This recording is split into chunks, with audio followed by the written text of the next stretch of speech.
वृषभ राशीचे लोक कसे असतात, सहनशील असतात, दिसायला छान असतात, उंचीनी थोडे कमी असतात, पण बळसेदार असतात. मग अशा लोकांना आनंदी राहण्यामध्ये सगळ्यात जास्त आनंद असतो आणि आयुष्याचा सगळा आनंद उपभोगण्याची त्यांची वृत्ती असते. मग या लोकांना जेव्हा अडचणी येतात तेव्हा ते एकदम कोमेजून जातात आणि मग जेव्हा ते कोमेजून जातात त्यावेळेस त्यांनी जर उपाययोजना केल्या तर त्याचा जास्तीत जास्त उपयोग होतो. आता वृषभ राशीचा स्वामी शुक्र आहे.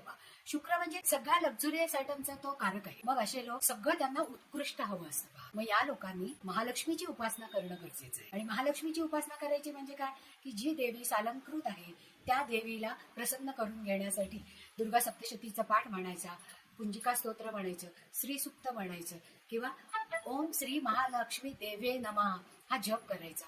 आणि भाग्योदयासाठी त्यांनी 4, 14 आणि 6 मुखी रुद्राक्षाचा वापर करायचा, ज्याच्यामुळे त्यांचा भाग्योदय पटकन होतो.